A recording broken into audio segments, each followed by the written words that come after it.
안녕하세요, 조합장님. 반갑습니다. 네, 안녕하세요. 조합장 김정엽입니다. 네, 오늘 인터뷰에 응해주셔서 감사합니다. 네, 고맙습니다. 오늘 좋은 자리를 마련해 주셔서 고맙습니다. 그럼 조합원들이 궁금해하시는 몇 가지 질문을 드리겠습니다. 먼저 조합원들이 180억 원을 금융권에 이체하는 과정에 개인적으로 혼자 처리했다고 하는 말들이 많습니다. 이에 대해 조합장님이 그 과정에 대한 정확한 설명 말씀 부탁드립니다. 먼저 작지 않은 180억 원이라는 큰 돈을 처리하는 과정에 조합원님들께 크고 작은 잡음을 만들게 된 상황에 대해서 유감으로 생각합니다.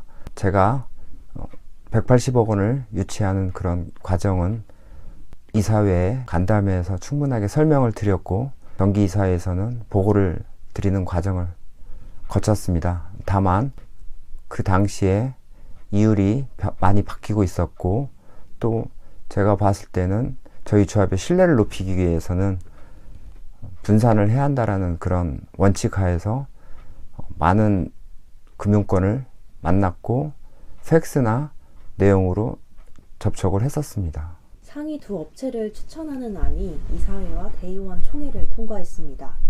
그런데 반대하는 의견을 계속 내는 분들이 조합장님을 해임시키려 한다고 들었습니다. 이렇게 받아들이지 못하는 조합원들의 의견에 조합장님은 어떻게 생각하시나요? 지난 22년 6차 이사회와 22년 8차 대의원 총회를 거쳐서 저희는 협력사 선정을 위한 지침서와 배점표를 가결시켰습니다. 거기에 담겨있는 원칙은 우량한 기업이 참여를 할 수 있도록 제안을 했고, 배점표가 객관적으로 평가될 수 있도록 하는 항목을 나열을 했습니다. 그리고 대의원 총회에서 다수의 대의원들이 찬성하는 쪽으로 협력사가 지정되도록 결정을 하였습니다. 근데 몇몇 임의의 대의원님들이나 특히 최근에 조합원님들께서는 안양시에 소속되어 있는 협력사가 되었으면 한다. 작으면서도 일을 잘할 수 있는 회사가 참여하도록 하는 배점표가 맞지 않느냐라는 주장을 보태고 있습니다. 이 부분이 당연히 맞을 수도 있겠지만 현재 이미 저희는 원칙을 잡고서 진행되고 있는 과정이고, 특히 작지만 일을 잘하는 회사, 안양시에 기록이 있지만 잘하는지 못하는지를 판단한다는 것은 매우 주관적이고 또 다른 조합원님들 간의 분쟁을 야기할 수 있기 때문에 이 부분은 부적절하다고 저는 판단을 합니다.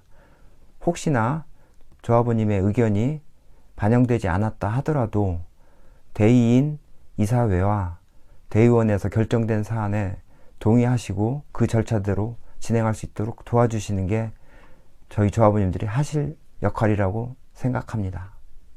협력업체 선정 공고기한이 입찰 공고 후 7일 마감기한을 지키지 않았다고 문제를 지적하는 의견이 있었고, 이후 조합장님은 기한을 늘려서 재공고하셨습니다. 이런 절차상 시행착오에 대한 우려가 이사회 내부에서부터 있는 것 같습니다. 이에 말씀 부탁드립니다. 입찰 공고 기간 7일 유지하는 부분은 법적 절차를 확인하여서 진행을 했습니다. 다만 입찰 공고 개시 후 많은 사람들이 문제 제기를 하여 다시 한번 법률 자문을 받았고, 법률 자문 과정에 판결문이나 법적인 하자가 없음을 확인하였지만, 그럼에도 불구하고 조합원님들의 의견이 분산될 수 있다는 우려감을 지적하는 법률 자문가도 있었습니다. 이에 저는 제가 결정한 사안을 번복하여 재공고를 하였고, 1월 6일 마감을 법적 기간 준수에 따라서 1월 11일로 연장하게 되었습니다. 이번에 전국적으로 조합에 대한 특별 실태 점검을 나왔다고 합니다. 어떤 조사를 받았는지, 시정 명령을 받은 내용은 무엇인지, 그리고 앞으로 조합 운영을 어떻게 이끌어 가실지 계획을 말씀해 주세요. 추진위 시절부터 창립 총회까지의 지적사항이 좀 있었고요. 그 중에서 특히 추진위에서 차입했던 1억 2천여만 원이 총회 절차를 거치지 않고 지출되었던 부분, 그리고 계약 과정에서 협력사 선정에 특히 설계업체 선정 과정에서 1차 유찰이 되었는데 2차에서 다시 지침서부터 새롭게 입찰 절차를 밟았어야 함에도 불구하고 2개 업체만을 대상으로 진행을 한 부분이 지적이 되었습니다. 그리고 세 번째로 정비업체의 계약 관계가 추진이 때에는 되어 있는데 총회 이후에 계약 관계가 새롭게 구성되지 않음을 확인하였고, 이 부분은 무효가 될 수도 있다라는 지적이 있었습니다. 그리고 직무대행부터 현재까지의 업무 과정에서 지적사항은 대개가 정보 공개 시점을 많이 어긴 거, 그리고 인수인계 절차가 생략된 거, 이러한 내용들은 주로 정비업체가 행정 지원을 했어야 할 내용들인데 이런 부분이 많이 놓쳐진 부분이 지적되었습니다. 그리고 이런 과정을 거치면서 제가 느끼는 부분은 저희 조합에게 정비업체의 역할은 대단히 중요하고, 우리가 하는 많은 부분을 정비업체의 도움을 받고 있습니다. 그래서 정비업체와 호흡을 잘 맞추는 역할이 꼭 필요하겠다는 판단을 했습니다. 2023년 가장 중요한 조합의 업무와 구체적인 계획을 말씀해 주십시오. 2023년은 저희 조합이 앞으로 뛰어나가야 할 출발점입니다. 먼저 정비계획 변경을 안양시와 잘 협의해서 진행을 해야 할 것이고, 그러기 위해서 도시계획 설계 변경업체 등 다양한 협력사를 선정을 해야 합니다. 그리고 저희가 정비계획 변경에 필요한 저희 조합원님들의 여론을 수렴해야 합니다. 선호하는 평형대, 또 부대 시설, 주차 대수는 얼마나 할 것인지 이런 여론 조사가 필요하고요. 그리고 상반기에는 총회를 진행을 해야 합니다. 총회 때에는 이번에 사업비 변경을 해야 할 것이고, 7천만 원 조합원당 빌리는 금액의 그 대출 조건과 상황을 어떻게 할 것인지를 결정을 해야 합니다. 그러기 위해서는 저희가 사업비 변경이 10% 이상이 추가될 경우에는 3분의 2 이상의 조합원님들의 동의가 필요합니다.